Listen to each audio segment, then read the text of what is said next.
Hi, listeners. Before we dive into today's episode, I wanted to let you know that this episode is sponsored by The Draw Shop, and we've got something exciting for you. Let me ask you something. Have you ever been asked what you do? We all get asked this, right?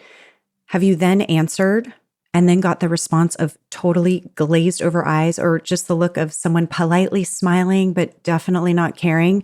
It sucks. I know. I've totally been there on both sides, actually. That's why my team and I at the Draw Shop now offer a service to help you perfect your elevator pitch so that people immediately understand how you can make their life better and so that you can use this anywhere in your marketing. It's the single statement that compels your prospects to take action right away. Here's what happens. You meet with an expert copywriter on our team to define the problem you solve, how you solve it, and the transformation your customers experience after working with you. From there, we'll turn that into a short and sweet elevator pitch just for you and create a compelling one-page visual story to help the world better understand your business and how you can help them. For a special limited time offer, we are offering you this service for 1/3 the usual price, valued at $1,500. Yep, 70% off. Again, this will only be available for a limited time, and we've already seen incredible results with our clients changing this one single statement.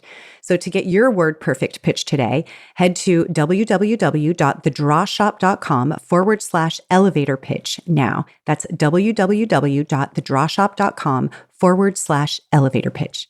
Okay, let's get into today's episode.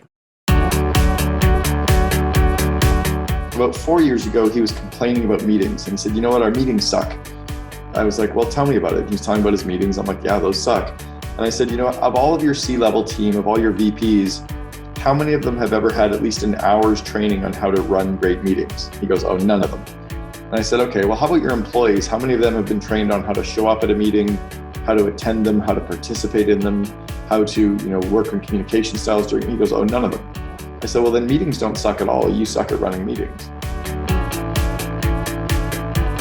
Hello, listeners. Oh my goodness, I'm so excited today. First of all, welcome to another episode of Backstage Business.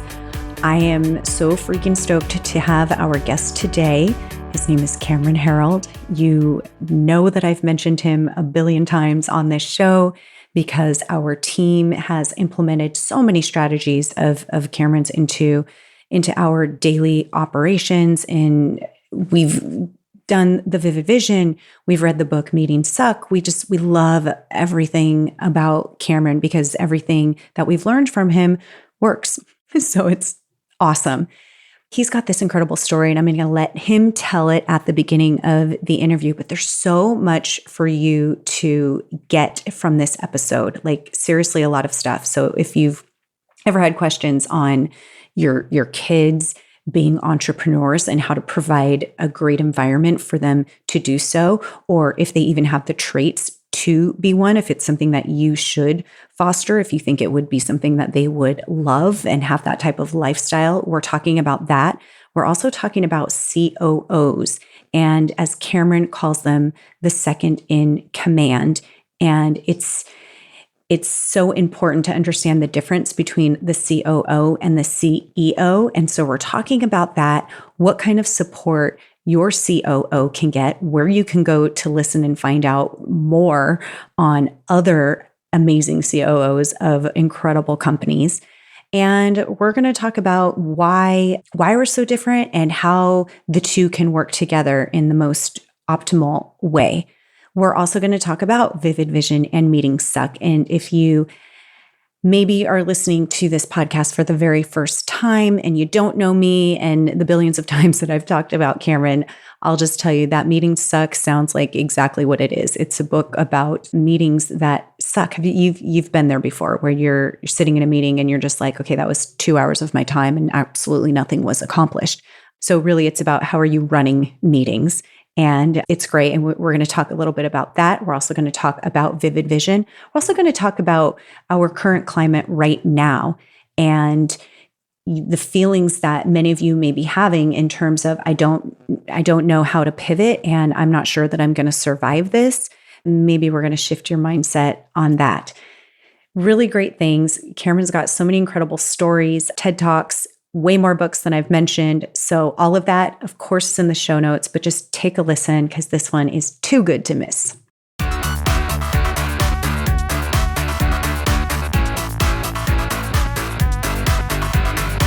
Cameron, I am like super geeking out right now that you're on the show. And I think my listeners are. I know my team was so excited that you're on here because we're obsessed with your books. We implement Meeting Suck, Vivid Vision.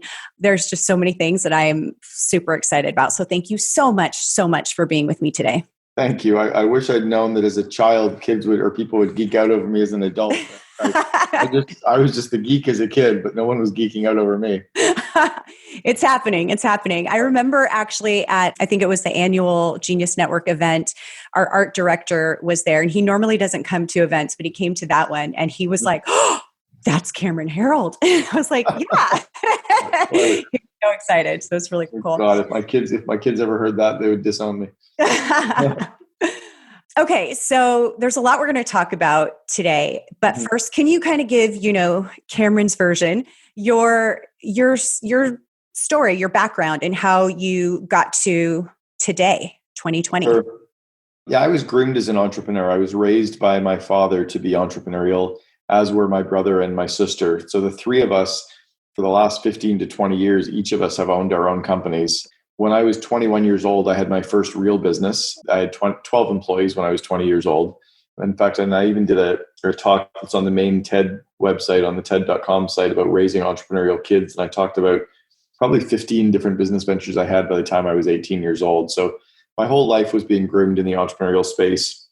And then I started coaching entrepreneurs 30 years ago. So before coaching was even a thing, I had been trained on coaching and situational leadership and a lot of the business principles. And I had started coaching entrepreneurs when I was only 27 or 28 years old. I had 16 entrepreneurs I was coaching. By the time I was 30, I'd coached 120 entrepreneurs with real companies, usually about 10 employees, though. They weren't that big yet.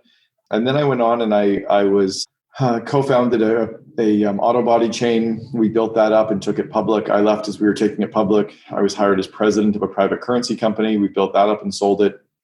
And then I joined my best friend, who we'd known each other through a mastermind group. We were in an entrepreneurs organization forum together for 4 years. And he'd seen me growing these companies and saw my business skills. And I saw the business he was trying to get going. And I joined him really to coach him for 3 months. And after about a week and a half of coaching him and some of his team, one of his key members of his team said, I can't do anything Cameron's trying to teach us. You should hire Cameron and I should quit. And that's what happened. And I joined Brian with 1-800-GOT-JUNK. I came in as the 14th employee and came in as the chief operating officer. And when I left 6.5 years later, we had 3,100 employees system-wide. We had no debt. We'd given up no equity. We were operating in 4 countries, 330 cities. Had gone from 2 million to 106 million in revenue. We ranked as the number 2 company in Canada to work for. We'd landed 5,200 stories about our company in the press. Really, we built an amazing brand. And I left there 13 years ago next week and started coaching companies again. Typically 50 to 500 employees was the zone that I was going to start coaching. And now I've worked with entrepreneurs in 28 countries. I've done paid speaking events in 26 countries on 6 continents. Then I've written 5 books. And then I recently started the Second in Command podcast, which is everyone interviews the entrepreneur. I wanted the rest of the story. So we only interview their COOs.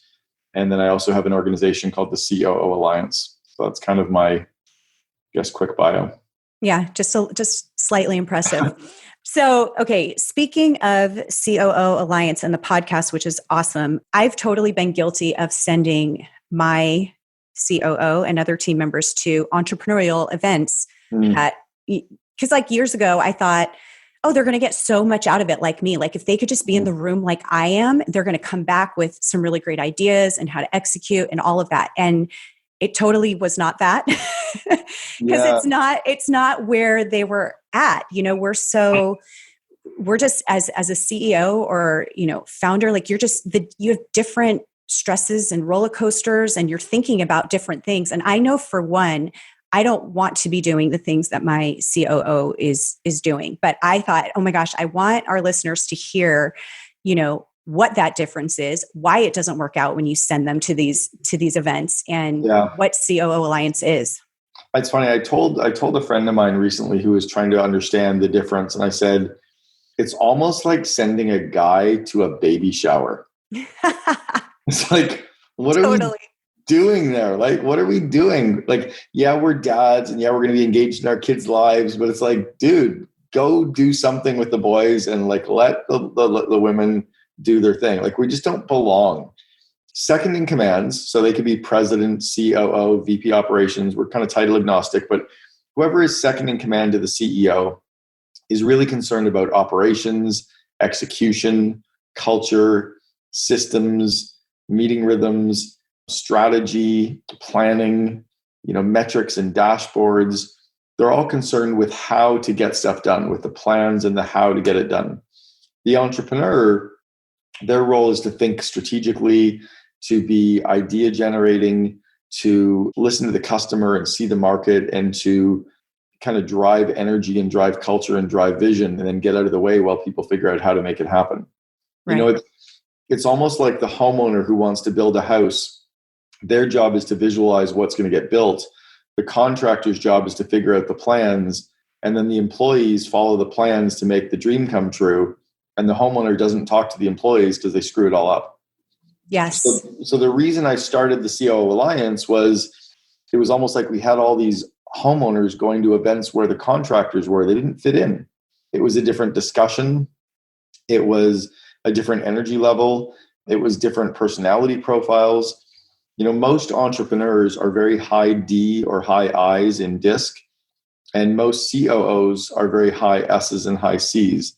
If we look at a Colby profile, most entrepreneurs have a high third number, which is their high quick start. Mm-hmm. And most COOs have the high first two numbers, which are fact finders and follow throughs, meaning they ask a lot of questions and they put systems in place. And those behavioral traits are different. So that's really the purpose for starting it. And then it's also, how do we build a high functioning team? How do we build the real yin and yang partnership between the CEO and COO, so they really have each other's backs and they operate like a two-paired Navy SEAL team, that they're really watching each other's back and they have each other's best interests, but they both have different roles.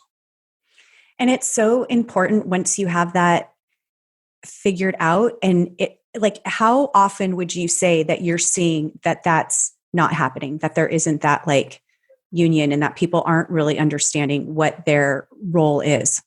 Well, it changes as the organization changes. So I've always talked about the ones and the threes, that as a company goes from 1 employee to 3 to 10 to 30 to 100 to 300, the organization shifts. Or as it goes from 100,000 in revenue to 300,000 to $1 million to 3 million to 10 to 30 to 100 million, it shifts. So if we're thinking about the smaller entrepreneurial company where maybe you've got 10 to 30 employees, most CEOs hurt themselves by hiring a second in command too early. What they should be doing is hiring an executive assistant. I've always said, if you don't have an executive assistant, you are one. So you hire an executive assistant first. That usually buys you some time. And then what you want to do is hire a real good second in command and pick the title after you think about all the stuff they're doing. The title that you give them should match their roles and responsibilities, the behavioral traits they're coming in with, and the kind of the measurable outcomes that they have to get done in that year. And then also what you're paying them, their title should match that. But I think we often give out big titles to people that don't really need them. A second in command could be a director of operations or a general manager or a VP of operations or a president or a COO. It's like a controller should be a head of finance, a controller, a director of finance, a VP of finance, or a CFO. We often give out titles that are too big. So true. And then the next part is really working on that relationship. And it's like date night in a marriage, that you need to be constantly working on that relationship, working on the communication, having fun together, learning how to read each other, learning how to recognize each other's strengths and buffer each other's weaknesses, and how to be each other's spotlights. There's a lot that I think we can learn from high functioning marriages or high functioning teams to build the CEO-CO relationship. And then lastly, I think it's the core trust relationship, where the COO has to be the one who can say kind of the bearer of bad news and confront the brutal facts and tell the CEO where they're screwing up, but they have the art of doing it privately, not in front of others, so that the CEO doesn't get their back up against the wall, but they know they're hearing the truth. Because often people won't tell them the truth. And what's interesting is how, or what I find is it's like, it doesn't bother them at all. It doesn't really make them, and if it does, it doesn't seem to make them uncomfortable to have those conversations. Whereas I think, The only time it makes them uncomfortable is if you do it in front of their board, or you yeah, do it in front of the leadership team, or you do it in front of their subordinates. Then they get their back up against the wall and they can come out fighting. But when you do it in a good way, then it really doesn't get their back up at all, because they're not as concerned, because they know that you're doing it in a safe space for them. right. Yeah. So I want to kind of shift here because I want to get everything in. I'm going to go back to your book, Meetings Suck. When was that written, by the way? Meeting Suck was written, probably 4 years ago now. Yeah. It was written because one of my coaching clients, a CEO that I've coached for 6 years, coached him from about 40 employees up to 700, which is crazy. About 4 years ago, he was complaining about meetings, and he said, "You know what? Our meetings suck." I was like, "Well, tell me about it." And he's talking about his meetings. I'm like, "Yeah, those suck." And I said, of all of your C-level team, of all your VPs, how many of them have ever had at least an hour's training on how to run great meetings? He goes, "Oh, none of them." And I said, "Okay, well, how about your employees? How many of them have been trained on how to show up at a meeting, how to attend them, how to participate in them, how to, work on communication styles during?" He goes, "Oh, none of them." I said, "Well, then meetings don't suck at all. You suck at running meetings." And he Yep. started laughing. He's like, "Holy shit, you're right." And that's when I decided to really codify all of the best practices that I'd been using for years inside of growing these high growth companies. In fact, even when Elon Musk came out about 10 months ago and said, "If you're in a shitty meeting, stand up and leave the meeting," I sent him a text message afterwards and I said, "No, fix the root cause. Like, fix the meeting, and your people won't have to leave shitty meetings because they won't be in shitty meetings." Yeah, exactly. You don't leave a shitty meeting, you fix the root problem. Well, people, when you make this shift, like when we did that for our business, it makes people actually excited because they know there's an outcome to it. There's a reason to go, and that something is going to come out of it. It's so funny. Like literally just, I think it was 2 days ago, I was talking to a friend of mine, and she's got her husband working home all day right now, of course. Mm-hmm. And she's like, "It's so interesting because it seems like most of his day is on these phone meetings, and they're talking about the work, and they keep talking about the work. And I keep wondering each day, there's so much talk about the work. When do you actually do the work?" Right. Yeah. When are you doing the work? What's interesting about it is that the work is often done in the discussion. So it's like, I always talk about plan, brief, execute, debrief. And often the work of discussing and talking about what we're doing and what the plan is and who's doing what by when, that often is the work, so that you spend less time and you waste less time later on having to cycle back and discuss things. So what can often sound like a bunch of people talking, yeah, but if it's not done properly, then yeah, it's a complete waste of time. Yeah, exactly. It's been such an amazing tool for us, which made us, we do a book club with our team. And since we're all a lot of the team is in Salt Lake, and then some of us are virtual. So that's how we get together. And it's just been so awesome. And everybody pitched after we did Meeting Suck, well, we have to do Vivid Vision. And that was like the most amazing experience, because now, first of all, it was mostly me doing it, right? But it was so cool how, like, once I did it and I sent the draft to the team, how it brought all of us so much closer together, just reading the book and then going through the exercise, and then people doing it for themselves personally.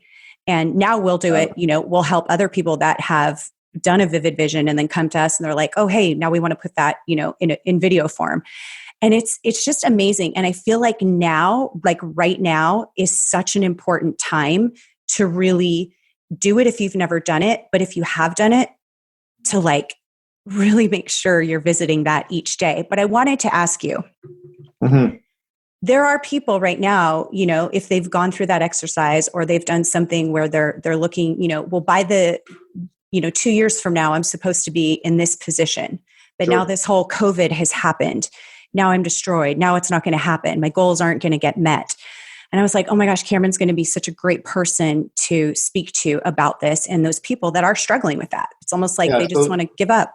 So the only way that the goals aren't going to happen is if their industry has completely been obliterated, because the reality is we are going to get back. It's just going to delay things by 4 to 6 months for some people.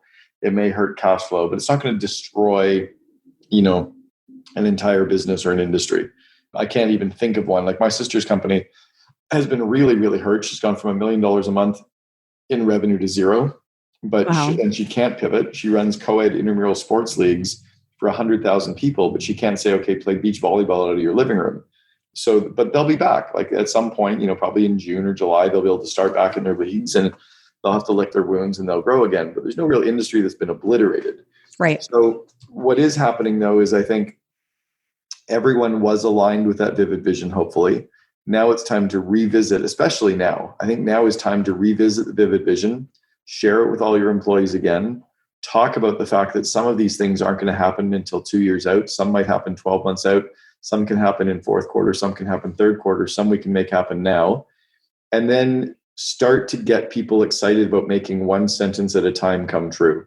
Now, there's an old saying, you know, how do you eat an elephant? And it's one bite at a time. That's kind of like making the vivid vision happen is how do you make it happen? Well, you make it happen one sentence at a time.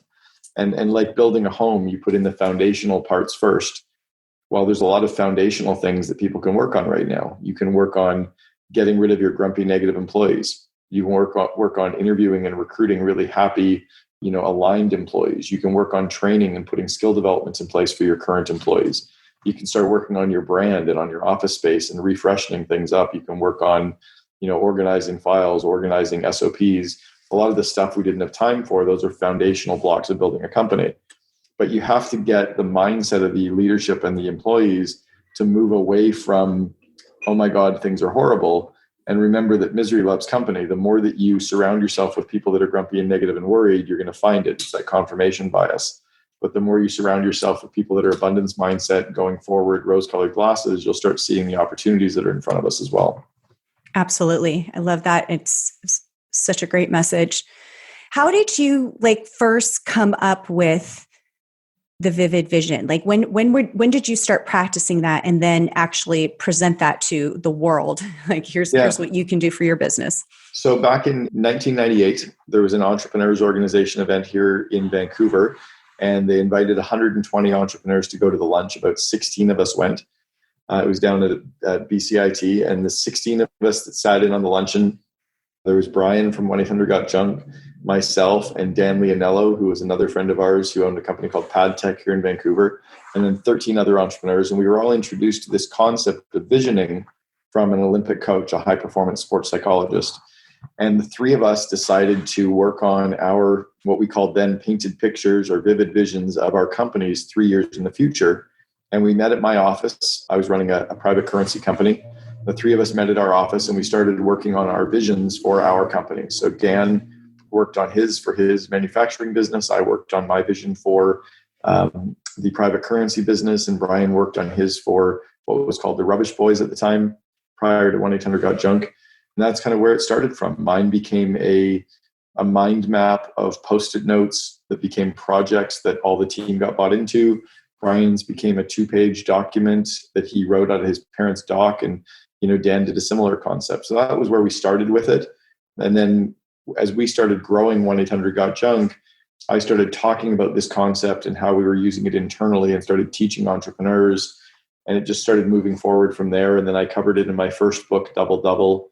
And then from there, I expanded it, talked about it in the Miracle Morning for Entrepreneurs, and then actually wrote a book called Vivid Vision as well. It's so good. It's just, all the books are just so good. We'll have links to all of them for sure. And you did a TED Talk, didn't you, on Vivid Vision? Yeah. Yes, actually. I did a TEDx talk on Vivid Vision about 2 years ago. And then I also did a talk that's on the main TED website about raising entrepreneurial kids. And I did that 10 years ago. But I've actually attended the main 5-day TED conference for the last 9 years. Okay, let's talk about that as we're talking about entrepreneurial kids. So we've got 4 teenagers. Yeah. We're a blended family. So we each had 2, and that's our clan. There's a lot of teens happening in this joint. There's so many different personalities. Can you talk about you have I've met is it 2 boys or 1 boy? I know I met 2 boys. Yeah. Right. Connor, who is almost 17. He'll be 17 this summer. You probably met him at one of the junior. I did. That's who I met. Yeah. And then I've got another son who is 19, who's in first year university. So the talk that I did 10 years ago was about raising entrepreneurial kids. And it was really about how I was raised as an entrepreneurial child. So I talked about how my father groomed my brother and my sister and myself to all be entrepreneurs. We've all owned our own companies for the last 15 or 20 years. I talked about how I probably had something like 15 or 16 different businesses by the time I was 18 years old. And I talked about almost all of them in that TED Talk. Talked about the different business lessons that I learned from each little entrepreneurial venture. One of the big mistakes I think parents make is they get way too involved in their kids' businesses. And I'll give you an example. The thing that drives me crazy, like I can't stand it, is when I drive down the street and I see some mom or some dad standing beside their kid's lemonade stand, and the parents are standing behind the kids, and the parents are like trying to flag cars over. And I feel like saying, go inside, start your own fucking business and let your kid learn. Yes. They don't, and then have your kid come inside after 15 minutes and go, I can't get any cars. And then coach them and make them go back out and try again.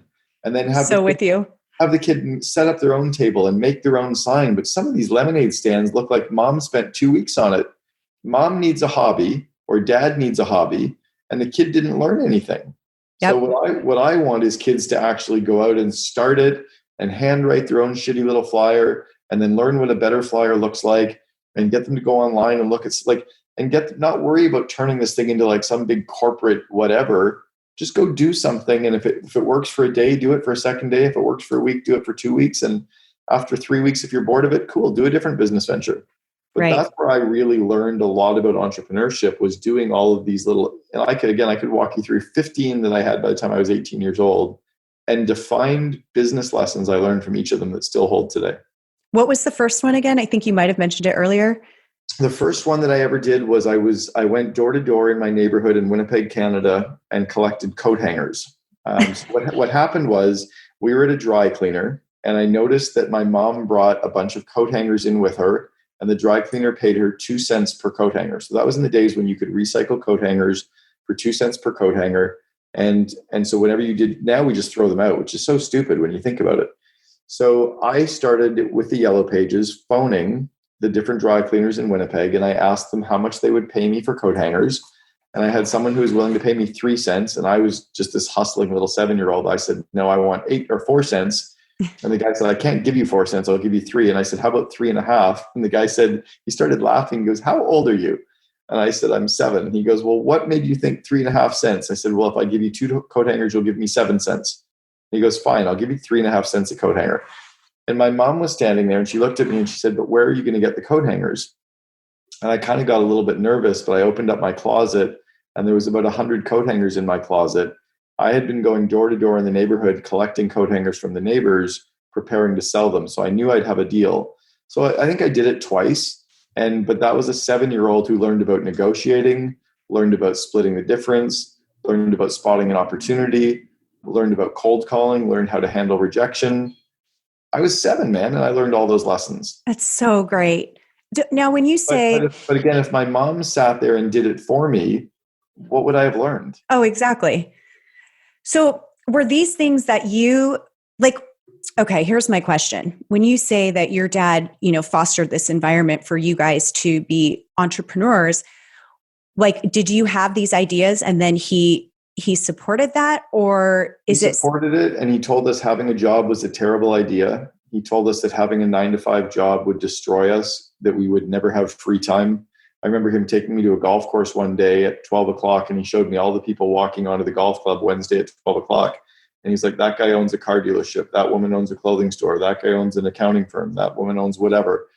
And then we played golf, and after 18 holes, it was like 4:30. We're sitting on the balcony, and I'm eating my fries and gravy and drinking my cherry Coke. And my dad's pointing to all the people walking into the golf course. And he goes, that guy works at the mine. That guy works at the car dealership. That woman works at the clothing store. He said, do you see the difference between people playing golf at 12 o'clock and people playing golf at 4 o'clock? And I said, yeah, people that play golf at 12 o'clock own their own business. My dad said, you know what that means? And I said, well, they get to play more golf. And my dad said that anyone who owns their own business controls their time, and they have a lot more free time than the people who are stuck working 9 to 5. Yeah. And I was 15 years old, and that lesson burned in my brain that I did never want to have to work 9 to 5 because I wanted to play a lot of golf. Yep. And I had that. it wasn't, and this was back in the day when being an entrepreneur was not cool. We were vilified. Entrepreneurship being cool only started in 1997, 98, in the first rise of the dot-com era. Yeah. But prior to 97, you were greedy, you were capitalist, you were profit centric. We were shut down in schools. There was nothing cool about being an entrepreneur back then. It's so true. And then all of a sudden, everybody started calling themselves an entrepreneur when some maybe weren't exactly entrepreneurs too. Yeah, there's a lot of people calling themselves entrepreneurs now that are entrepreneurial, and I love them, and they're great. But an entrepreneur is someone who has lots of other people fulfilling what the customers need so that it spins off time and money for the entrepreneur. A freelancer does all the actual work. Right. So there's a different, and I love somebody who's a freelancer because they don't have one job doing the one thing for one company. They take the stuff they're really good at and they love doing, and they do it for lots of companies. That's a freelancer. But someone who then turns it into a business with lots of people around them, that's the entrepreneur. Yep, absolutely. Okay, so what about, growing up in this environment? What were some of the things you learned in terms of this kind of really sucks sometimes? It's like really awesome, but it can also really suck. When I was 20 years old and I was in second year university, and 5 of my really close friends moved to the city that I was living in to work for me for the summer. And in the first couple of days that I was there starting my business, they wanted to play basketball in my yard all the time, or they wanted to go to the pub for beer, or they wanted to go down to my dock for a swim. And I had to work because I had a business to run, and I was scrambling, and I was scared I was going to go bankrupt for the first 2 months. I had 9 employees and I was 20 years old. And I was frustrated that my friends were having fun and I was working like crazy. And I realized this was hard. And then I got really frustrated with them because after 2 months, they were all pissed off that they were only going to earn $4,000 that summer painting houses, which was a lot of money back in 1986. Yeah. But they were mad at me because I was probably going to make closer to 15,000. And I'm like, I'm working way more. I've got more risk. I put up money. Like, I really understood the dynamic, the struggle and the power dynamic between the employee and the employer. What's some advice that you could give outside of don't run their lemonade stand for those that are really trying to encourage that with their own kids? And maybe they're not even thinking about it just yet. Maybe their kids are like way older or younger, but what's some advice you have? Well, there's 2 things. The first is it's kind of like thing 1 and thing 2. To be a successful entrepreneur, you have to have 2 things. The first one is you have to have the entrepreneurial DNA. You have to be hardwired as an entrepreneur. Most entrepreneurs are ADD. So I have 17 of the 18 signs of attention deficit disorder. That's not a disorder. It allows me to see everything. I see what's happening with my customers, suppliers, the market, the economy, time, my branding. And I notice all the little details and they drive me crazy, but I can't focus enough to worry about them. So I delegate them to somebody else to fix it for me. But the school system, doctors and teachers and engineers think it's a disease. Mm-hmm. So most entrepreneurs have the disease of attention deficit disorder, or they really have attention disbursement, like it's a strength. The second trait of most entrepreneurs is most of us are bipolar. There's only 3% of the population is bipolar. There's only 3% of the population are entrepreneurs. There's actually, the medical community has nicknamed bipolar disorder as the CEO disease. Yeah. So there's a correlation between, and mania is why people follow us. The hypomanic or manic edge that an entrepreneur has is why someone will quit their job to come and work for you, or why they'll invest into this new startup, or why they'll, join you for a job, or why they'll buy from you when you don't even have the product produced. That's the manic energy that they're following. And you don't find a lot of manic teachers and engineers and lawyers and accountants. They're kind of flat and boring. So if your kid has the bipolar and ADD, don't medicate them, but realize they might be an entrepreneur who just needs the skills.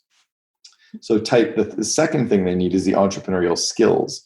And those are things like leadership, sales, problem solving, basic understanding of accounting, how to negotiate, how to find people to do the work or outsource. It's all of this, the kind of soft skills of leadership and entrepreneurship that they need. So you can train your kids to be entrepreneurial, but I would only push or encourage the ones who have the entrepreneurial DNA traits to actually do it. And then the reality is the world needs lots of great employees. Encourage your kids to be entrepreneurial, but the ones who don't necessarily have the entrepreneurial DNA, encourage them to be employees for great entrepreneurial companies. I love that so much. Yeah, that's such a great point, because I think like you said, there are some people that they don't want that responsibility. But I've noticed, even on our own team, what I love about a handful of our employees is that they're very entrepreneurial. They're not entrepreneurs, but they're in their own division of the company. It's like they have those skills, but not to the point where they're ready to, experience all that mania. Exactly. Because the mania goes, pretty low too. You had this great talk at Genius Network where you were talking about the mania, and you were talking about this, being bipolar and the ups and downs. And then you ended it with such really powerful advice. And I'd love to close with that, because so many of our listeners are in that position. Sure. What do you want me to end with though? What do you do? Like, how do you find support? What do you do when you are that entrepreneur that's, you're having, you had like the optimism. Yeah. So when you hit the stage of the real crisis of meaning, or the real burnout, or the real stress, or the real angst, and especially like right now, we're in a really tough time for a lot of people. It's magnified stress. Often entrepreneurs go through the up and down roller coaster, but it can be very magnified right now if your business is shut. Or, I was talking to someone the other day that he's like, great, I've got the payroll protection money, but I'm still not even allowed to open my doors. Like, I got to spend it in 8 weeks. I don't even have 8 weeks to operate. So it can be very, very stressful. You want to surround yourself with positive people.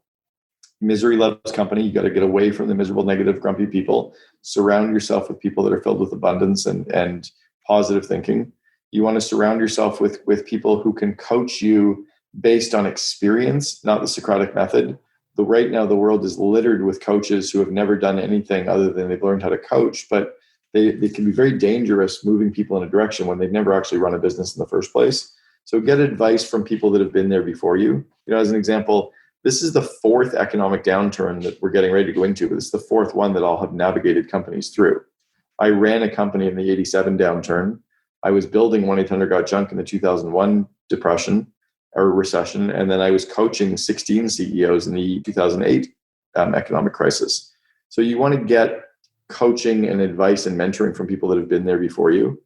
I also really think it's powerful to invest in masterminds and communities where you surround yourself with like-minded people who you can, get help from. Really take care of yourself. So meditation, therapeutic or transformative breath work, yoga, going for walks, getting outside every day. Really, really connecting yourself with nature and yourself and breath and physical exercise so that you're taking care of yourself, eating well, not over drinking, just really, really taking care of the racehorse that you are. Those are all probably pretty good strengths to think about. Absolutely. Especially always, but especially now. Oh my gosh, there's so many good things here. We covered a lot of really important topics. We'll have links to everything. Is there anywhere, what's the best place to send people to find more information about you and COO Alliance? Yeah, so 2 places they should go, or 3. One is they should also all check out the Second in Command podcast, because we have some really, really great interviews there where I think we've done about 120 interviews with seconds in command. And you'll know the companies, you'll know their entrepreneur. Like we interviewed the second in command for Shopify, but no one ever talks to the COO. So that would be one to check out. The second one is the COO Alliance website, is the COOalliance.com. And then all 5 of my books are available on Amazon, Audible, and iTunes. And then also the Cameron Herold website. There's some great resources there as well, CameronHerold.com. Perfect. We'll have links to all of that in the show notes. Cameron, it was so great getting to talk to you. I'm so grateful for you. And thank you so much for everything that you shared with us today. You're welcome, Summer. Thanks very much. Have fun with your kids at this time. This is a gift that we're actually getting as well, right? Oh, absolutely. Time with them. So totally is. As much as I want to kill them at times. Yeah, exactly. Yeah, exactly. Thanks so much. Thank you. Take care. Bye-bye. Bye. Hey guys, I just want to say thank you so much for listening to this podcast. If you haven't already done so, would you do me a favor and go subscribe and review this podcast? My goal is to continue to deliver you content that will really move the revenue needle in your business and give you up-to-date content on anything else that can dramatically help your business. You can also find us at thedrawshop.com/podcasts, where you can comment on the podcast or contact us directly with any issues you'd like me to address. Thanks again. I really, really appreciate you listening, and I'll see you next time.